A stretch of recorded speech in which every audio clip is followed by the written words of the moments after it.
91% said networking has played an important role in their life. Whether you like it or not, it's important. They've generated 26.9 billion, and the glue that would hold it together is this philosophy that I introduced into BNI. What first drew you into the world of networking? Let me start with this second question that you asked. Meet Dr. Ivan Misner, founder of BNI, the world's largest business networking organization. A New York Times best-selling author, university professor, he's been called the father of modern networking by CNN and Forbes. Your network is a beacon of hope in a sea of fear. To join us for another influential leader who is impacting the world on another episode of Leaders Live podcast. Catch us then. Bye for now. Get ready to grow your leadership to the next level with real leadership lessons, inspiring stories, and business insights from the world's best thought leaders. This is Leaders Live podcast with your fearless host, Erica McKenzie. Hello, and welcome to another edition of the Leaders Live podcast. I am your host, Erica McKenzie, the fearless one. Today, I have with me another special guest. Oh my goodness, it's been forever. It's been a long time coming. And I'm going to introduce him this way. He is the father of networking. Yes, you got it right. He is the father of networking. And I can tell you this, he has been the person behind the BNI brand, which is a global networking organization. As a matter of fact, I'll put it this way. It is the largest business networking organization in the world and was founded in 1985. You know who I'm talking about.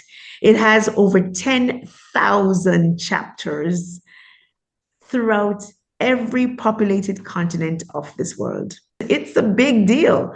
We have with us today Dr. Ivan Misner. Doc, welcome to the Leaders Life podcast. I am so honored to have you here with us. And I am lost for words to tell you how grateful we are to have you here. Welcome. Thank you, Erica. It's really good to see you again. And please call me Ivan.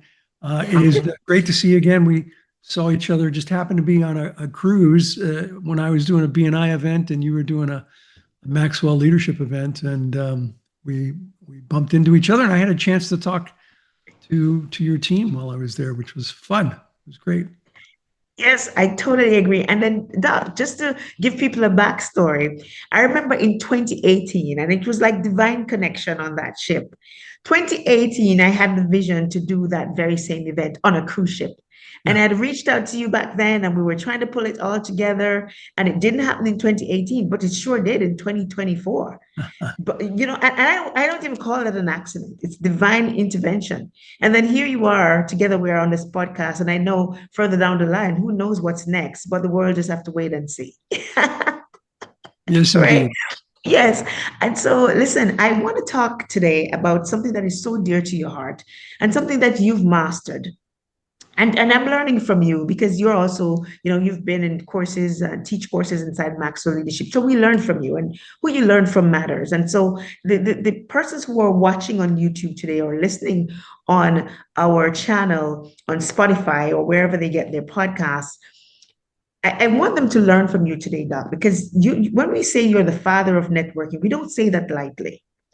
So I want people to download from you today as we begin to dive into the power of networking and how it helps to amplify business. So Doc, welcome. To begin, what first drew you into the world of networking? I want you to share with us, and why do you believe it is such a critical skill for professional and entrepreneurs today? Let me start with the second question that you asked: is why is it such an important skill? It's because so many people say, they don't like networking, or they're not a fan of networking.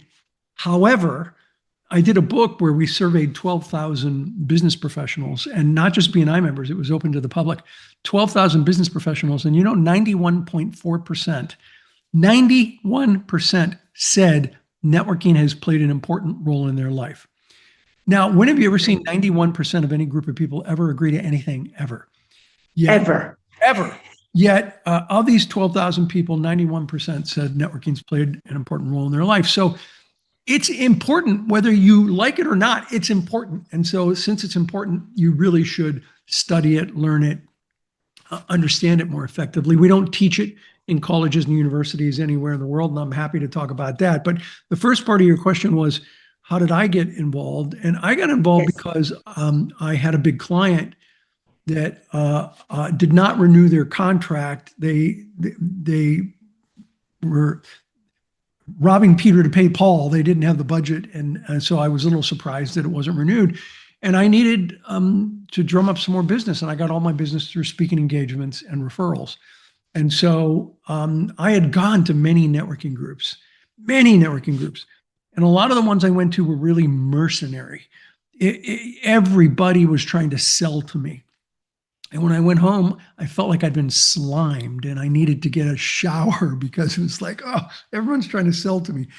Then I went to these other groups that was totally social. It was happy hour and hors d'oeuvres. Nobody was doing business. And I didn't like either of those. What I wanted was to have a group that was business oriented, but not totally transactional, and that was relational, but not totally social. And the glue that would hold it together is this philosophy that I introduced into BNI called Giver's Gain.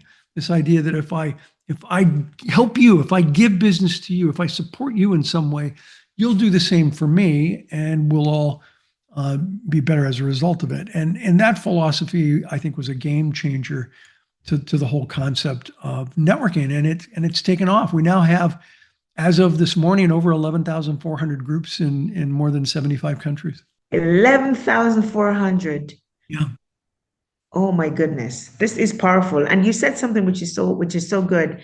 If you give people what they want, then you will get what you want. You don't have to try and sell everybody everything.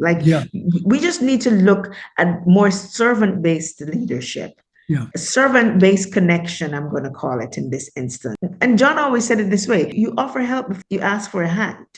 Yeah. Yes.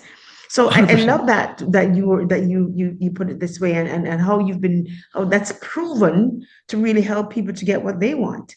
So let me just comment on that. It's definitely been proven. I mean, in the last 12 months alone, right, passed 17.4 million referrals to our members, and through those referrals, they've generated 26.9 billion. That's billion with the B.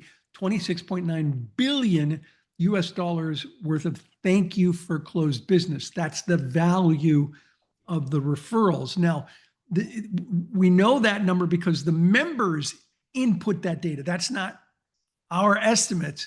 That's what members have put into the system.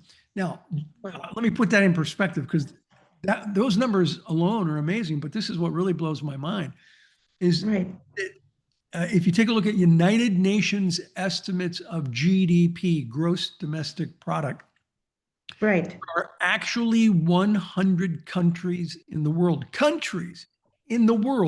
with a lower GDP than the amount of business that our members generated for each other in the last 12 months. That's just amazing to me. When I started BNI, I had no idea we'd be generating that much business.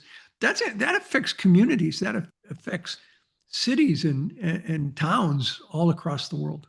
And this is the vision that you had behind this. What gave you this vision, though? What you spoke to the fact that when you went into the room, when you were pitched to, and everybody was just trying to sell something. But beyond that, you didn't see this happening, did you?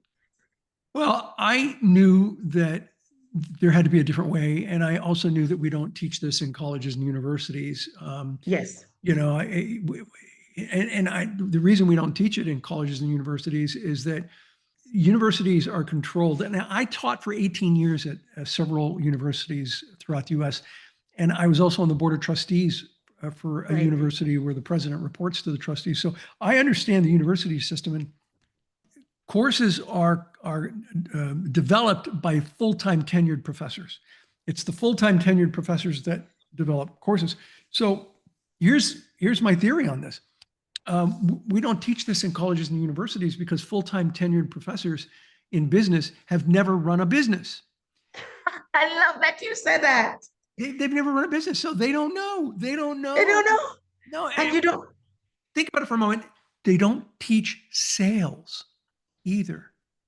How could you get a degree in marketing and not have a class on sales? So, heaven forbid that you get your hands dirty and sell something. And so sales, networking is just like a step above sales, I think, as far as they're concerned. And so they don't know how to do it. They don't teach it. And so I realized that if this was going to work, I needed to have a system, but I also had to teach people how to do it, which is one of the reasons why I've written so many books on different aspects of networking, to teach business people how to do it effectively. Yes, and I don't want to talk about your book as well, and how that's been totally changing people's life. But listen, you mentioned something that was so important a while ago. Like, just gold to me. Like, I believe in this philosophy. You cannot teach something that, and you cannot take people where you've never been. So if you're teaching it, you've got to be practicing it somewhere. And so the school that I went to as a university in Jamaica, the University of Technology, we actually have as a part of our training and as a part of that program, you literally have to plan an event and execute it, which means you have to implement all of the teaching. So I love that that particular school is doing it that way. Yeah, I like that. So That's good. now the students had to. This is how I got started in the game, Yeah. Ivan. Like I had to do it before I go into the world. Albeit at that time I was still involved in it, but I just love this principle that what you just said. So being and this is something that I would love to see more universities embracing. You know, embracing more of practical approach, because that's what the world needs more of today. So thank you for saying that. So at BNI, I want you to just tell us a little bit more. Tell us about this system of networking, and how are people, how does it work? Well, BNI is a very structured program. We get together every week. So we literally have 11,400 meetings every week all around the world. Goodness. It's incredible. And everyone has a chance to stand up and talk a little bit. Well, first we have open networking where people can meet each other. Then everyone one at a time has a chance to stand and give a brief introduction as to who they are and what they do. We have some administrative things. There's always a speaker. The speaker is a member who goes into more detail about what it is that they do. And then the most important part of the meeting is the referral part of the meeting. And that's where we go around the room. And if you have a referral for somebody, you say, Erica, I've got a referral for you today. Here's their name and number. It's okay to use my name, or would you like me to make an introduction via email or by phone? And you actually pass out the referrals. That's how we know we did over 17 million referrals, because we track the number of referrals. So there's a process and a system. However, what's more important than the system, and the system's important, is that culture eats strategy for breakfast. Culture is the secret sauce to any successful organization. So the philosophy of our organization, the idea of giver's gain, the idea that you're going to help somebody else first before you expect them to help you, is really the cornerstone of the values of the organization that create a culture of wanting to help other people. And by doing that, those people, they want to help you in return. I just paused on that just now. Giver's gain. Yeah. But what part Giver's of that gain. don't we understand? Like the people, some people feel like it's all about just taking on as much as I can take, and not understanding that you have to give to receive. I mean, these are principles from the Bible. They have been around for many, many, many centuries, these concepts. But I think what happens is that, business people just get nervous. They're hungry for their business, and they don't understand that networking is more about farming than it is about hunting, that it's about cultivating relationships. And because they're not taught how to network in school, they use networking as a face-to-face cold calling opportunity where, you walk into a room and it's like, hi, Erica, my name's Ivan, let's do business. And they go right into sales mode. And it's a huge mistake. Instead, they should really be trying to build a relationship. And our giver's gain philosophy, to me, giver's gain is more than a phrase. It's a way of living one's life. It's a perspective to view and interact with the world. It's an attitude, not an expectation. That's important. It's an attitude, not an expectation. And when it's applied properly, it'll change your life. And when it changes enough lives, it'll change the world. And that's what we're trying to do, is change the way the world does business. Listen, I love this so much because this is, again, you said it right. It is a way of life. Yeah. So giver's gain is not just a phrase. It is, how do we begin to practice this in everyday life so that Right. this now becomes a part of our business? So what are three? So for somebody who say, hey, look, I don't know how to network, Yeah. because some people think it's about the pitch. You're right. It's about the pitch. Somebody is worried about, okay, like, I don't want to feel awkward. Like, what are three strategies you share as they begin to adapt this mindset of giver's gain? What three strategies you'd say to somebody right now who's probably saying, hey, I've never done that before. I want to try. I want to try it. How would you put that person into ready mode to now adapt the giver's gain principle? Well, you used the right word when you said mindset, because it really begins with the right mindset. And the right mindset is understanding what I call the VCP process: Yes. visibility, credibility, profitability. So if you don't understand VCP, all the networking you do isn't going to work, because it becomes very transactional. So first, you have to be visible. People Yes. know who you are and what you do, right? So you become visible in the community. Then you establish credibility. So it goes from visibility to credibility. And credibility is where people know who you are, they know what you do, and they know you're good at it. They know you're good at it because you've built a reputation. Possibly they've used you themselves before they've referred you, but you build a reputation in the community, so you create credibility. Then and only then can you get to profitability, where people know who you are, they know what you do, they know you're good at it, and they're willing to refer business to you. Now, this isn't a sales process. This is a referral process. And, I ask a lot of people, I say, are you at profitability with your clients? And they'll say, oh, yeah, I'm at profitability with most of my clients. And they'll say, okay, have most of your clients actually referred business to you? Well, no. Okay, so you're at credibility because they're using you. But if they're not referring you, this is a referral process, not a sales process. And it's a Absolutely. process, not a formula. It's not visibility plus credibility equals profitability. It's not that, because you can be visible and credible and not get referrals. Absolutely. You haven't learned how to ask. So the first is that mindset of understanding VCP. Other things is understanding that it's more about farming than it is about hunting. It's about cultivating relationships with people. It's not a get rich quick scheme. So if you're looking, to get business overnight, networking is not the way to do it. Use whatever methods you're using at the same time you start to build your network. So if you're cold calling, okay, keep cold calling. If you're advertising, by all means, keep advertising. But what you want to do is gradually transition into being able to get most of your business through referrals, as opposed to hunting. Because if you're hunting, you basically eat what you kill that day. If you're farming, then you could be on vacation and get business, because referrals come into your office even though you're not there. Now, other strategies really depend on the kind of group that you're in, the kind of networks that you participate in. A chamber, there are different techniques that I would tell you to use in a chamber than I would like in a BNI group. But let's take a group like BNI, where you're meeting every single week and you're talking about yourself. Here's the biggest mistake that people make in a group like BNI. They'll stand up and they try and say everything they do in the time allotted, which is anywhere from 30 seconds to a minute.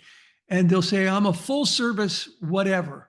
And they try to squeeze it all into 1 minute. And that's actually completely wrong. And this is totally counterintuitive. What you need to do is sharpshoot your presentation, not shotgun it. So don't try to say everything you do. Instead, say something very specific about what you do, and take that time, take that minute to educate someone about your products and services, so that they then know how to refer other people. You want an example of what I'm talking about? Yes, go right ahead, Doug, and tell us exactly, because I know you. Wow, this is good. Here's an example of a person that came into a chapter that I witnessed that did an amazing job. it was a florist. He was a florist, and he came into the meeting, and he did this all in 1 minute. It takes a little longer to explain it, but he did it all in 1 minute. He held up a single rose, and the rose was about this high, and it was wrapped in cellophane, and it had a grocery store sticker on it. And he was a florist, right? And he held up the rose and he said to everybody, "Hey, what do you guys think of this rose?" And nobody wanted to say anything because it looked good. It looked good, and they knew it was from a grocery store. They could tell it was had a grocery store sticker on it. And he took the cellophane off and he said, "Yeah, this is a nice rose. I bought it at the Winn-Dixie grocery store just before the meeting. And Winn-Dixie does a pretty good job on their roses. And here's the rose. But let me show you my rose." And he reached under the table and he pulled out this huge long stem rose, right? Big long stem rose. And he said, look how thick the stem is. And the stem was like the thickness of a pen or a pencil, right? It was a thick stem. He said, "Look how thick the stem is." Right. When you have a thick stem like that, it draws up more water. The flower is larger, and more importantly, the flower will last at least a week longer than the grocery store rose. So he held up the grocery store rose, and he went like this with it, right? And it's flopping back and forth. So he held up the grocery store rose, he held up his rose, and he said, "There's only 3 cents difference in price, 3 pennies difference in price. The grocery store rose is more." Wow. Everybody in that room was like, "I'm an idiot if I buy roses at the grocery store. Look at the quality, and it's actually a few pennies cheaper. Are you kidding me?" And so, What a fantastic way. right. And what did he talk about? Value proposition. Yeah, all he talked about for that whole minute was a rose. That's it. Rose. And most of it was about the stem of a rose. So now here's the thing. If you do that every week with something different every single week, then what happens is over a course of time, you are educating people on how to refer business to you. And that's the key, is you want to teach people how to refer business to you. Yes. Because now they have a story. Yeah. Yeah. Oh, you don't want to buy roses at the grocery store. My friend, he does these roses. Trust me, I've seen them. They're so much better, blah, blah, blah. And so if you can do that, then it really makes a difference in the amount of referrals that you're going to get. Understanding VCP, understanding how to network through storytelling. And then you had one more that you were going to give to us. Man, this is gold. Like this is key. Okay, so let's say you go into the beginning of a BNI meeting or a chamber meeting. You're at a chamber of commerce meeting or a big meeting. So introverts in particular struggle with, walking up and meeting people. So let me give you a technique that works for everyone, but really works for introverts. Yes, because they say they're introverts. Imagine that you're standing on a balcony and you're looking down on the room. Right. When you have 2 people standing perpendicular to each other like this, you can't, it's hard to break into that conversation, right? So you look around the room and you're at eye level, but just imagine that you're visioning it from the balcony. Imagine those same 2 people are standing like this instead. Right. So now there's a spot. So you look around the room, you look for open 2s, open 3s, and open groups. So a closed 3 would be like a triangle. An open 3 would be like a U, right? And imagine a larger group, 3, 4, 5, 6 people, like a huddle, but there's an open spot in the huddle. So what you want to do is you want to look for the open spots to kind of slip in. Now, here's what's counterintuitive for introverts. It's actually easier for the introvert to slip into a larger group than a smaller group because they go unnoticed, right? You kind of just slip in. And finally, somebody's going to go, "Hey, it's really nice to meet you. Who are you? What do you do?"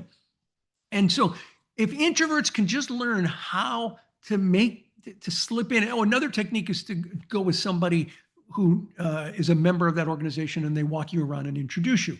So those are 2 techniques that work. Now, I think introverts have a superpower in networking, and this is it. A good networker has 2 ears and 1 mouth and should use them both proportionately. A good networker is like an interviewer. Erica, Yes. you're asking me questions and you're allowing me to elaborate. So introverts are really good at listening. They'll ask Yes. questions and they'll let people talk. Extroverts, everybody assumes an extrovert is great at networking because they have no problem meeting people. Well, and they have no problem talking, but what's their favorite subject? Themselves, right? So they come in and they talk about themselves as opposed to asking questions and getting someone to open up. So extroverts have to learn how to shut up, ask questions, and listen. Yes. So, I mean, don't shut up completely, but ask questions, then shut up and listen. Introverts have to learn how to meet people, but then they're really good at asking questions and listening. So everybody's got a skill and a weakness, a strength and a weakness. And if you learn how to deal with those weaknesses, you can be great. Be great at networking. Introvert or extrovert. And so for my extroverted friends, there's so much gold in this conversation. Is that yes, you might have your superpower, but you also understand from this conversation, Doc, that every strength that is overused can be a weakness. Yes. And so too if it is also underused. So I'm going to say this: extroverts, shut up and listen. Yeah. Ask more questions while Yeah. being great at what you do. And we're also saying introverts, listen, you have a superpower which is great at listening. Just Yeah. just take advantage of that and just step Learn. up some more using those techniques that you just spoke about Yeah. in Open terms of twos, when open they threes, and see open groups. Yeah. open twos, open threes, and open groups. Yeah. And so, Doc, those are three powerful things. I've never heard them before, apart from when you share them, and also what you've shared also in your book. Like this is so powerful, Doc. We need a whole course on this. Okay, I'm just saying. So I can't wait to get with you to just talk about other things that are possibilities, because this is something that nobody taught in schools. And Doc, being in proximity with you and so you see how you've been able to impact people doing this is just absolutely phenomenal. So just tell us, like for people who, the three top benefits that entrepreneurs and business leaders can get when they really become, make this intentional a part of everyday business. Well, people they tend to join BNI and join networks to get referrals, to get business. Okay. Yes. I mean, we see that in all the data and the surveys we do. They join because they want business, Yes. but they stay for two reasons. Yes. One is to get business because they like getting the business. But the second is community. Mm. If you tell people you got to join this network because it's community, they're going to be like, Yes. yeah, and if I need a friend, I'd buy a dog. I don't need a community. But they stay for the referrals and the community because your network, and this is so important, your network is a beacon of hope in a sea of fear. We live in a crazy world. And yet your network is there to help you, support you, be there for you when times are tough. They'll step up and help. And so people join for referrals, but they stay for referrals and for community. So it's not just about the business networking, but it's a community that will be there to sustain you way beyond the business. Yeah, and I've seen that over and over and over again. I remember going to the Northridge earthquake. It was 3 days after the earthquake. I lived in California and I was scheduled to go visit a Northridge chapter. And I got there that morning, and the night before, the restaurant manager called the president of the chapter and said, "I'm sorry, you can't hold your meeting at our restaurant tomorrow because it was just condemned tonight because of the damage from the Northridge earthquake." This is back in the 90s. And so he didn't have time to call everybody, and they held the meeting, and I got there and they held the meeting in the parking lot. It was incredible to watch. They got in a big circle, and rather than, you asked how do we run a meeting? Well, you open up by talking about what business you're in, and then somebody's a speaker. No, they didn't do any of that. Instead, what they did was they said, "Let's go around the circle. standing in a parking lot. Let's go around the circle and tell us how you're doing. Are you okay? Wow. Is your family okay? Anybody hurt? How are you? And then Right. everybody went around, and luckily nobody was seriously injured. There were some injuries, but nothing serious. Nobody had to go to the hospital. And then he said, okay, we're not going to have a speaker today. If you have a referral, we want you to give it. So mention that you have a referral and give it. However, what I want you to talk about is, what do you need? How can we help you? Is there anything you need right now? And there was somebody who said, well, our water main broke, so we have no water. And one of the members said, you know what? I've got five-gallon bottles of, you remember the Sparklets water? They used to be in the big things. I have 5 of them. I'll give you 4 of them. I want to keep one just in case there's somebody else that needs water. You can take 4 of them, and you'll have fresh drinking water. And then somebody said, well, we lost power at our house. We have no power. And somebody said, I have a gas generator. You can borrow the generator, and it'll keep your refrigerator going, and you'll have power so that you can get online, or well, there was no online in the early 90s, but you can listen to the radio or whatever. So it was just amazing. That was community. There was very little about referrals at that meeting. That was about a community coming together to support one another. Why? Because they built relationships. That's Yes. what networking should be about, is about Yes. relationships. And relationships is really what business is about. Once you have those connections going, they are what's going to last beyond a lifetime. Yes. Like, listen, this is the meat, and there's so much more that we really need to dig into, because it's not just about having conversations. Some people miss it, and you've shed so much light on this, on the know-how and the practicality of how we really should be thinking about networking. It's a mindset. It's not just about what you can get. It's relationship building that transcend beyond just in the room, but relationships that are really authentic and care about you and what's happening with you. That's the power of what BNI is about. That's the power of networking and what you've built, and that has translated into over 24 billion in sales. Yeah. Which it comes back to you. If you give people, Well, it comes back to many people. There Yes. are over 10,000 people who work Absolutely. for Yes, the persons another. who are John really would be the first person to say leadership comes at all levels of an organization. 100%, 100%. Doc, we need to do more. We need to do so much more. And I'm so grateful to have you. And I'm also more so looking for other opportunities where we can actually amplify this. And so I want to do something longer with you beyond this, where we can literally begin to teach these principles. And who knows, there's some things that we want to talk about offline so that we can begin to amplify this conversation. This is powerful. Nobody else is doing it like this. Ask me how I know. I mean, I've been a part of some networking groups myself. This is different. This is the power. And thank you, Doc, for the vision that you've had. Thank you for sharing so much with us on Thank you, this Eric. episode. I appreciate it. I was happy to be on, and I'm happy to come back again sometime. Absolutely, Doc. I'm looking forward to that. And so I just want to say thank you once again for what you've built for us all in the world, and for the power of BNI. Guys, please, I want you to check out Dr. Ivan Misner. And of course, I'll be having him on again. Just stay tuned for BNI.com for details. anyone that's interested in BNI. And I have a Yes. blog, ivanmisner.com. It's all free stuff. Absolutely. And we're going to be promoting that, Dr. Misner. We're going to be promoting that and your books as well, and all of what you've been doing. So thank you so much for being here with us.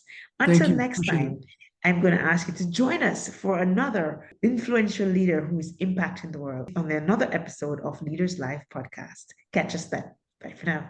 Thank you for listening to the Leaders Live podcast with me, your host, Erica McKenzie. And remember, live to lead fearlessly.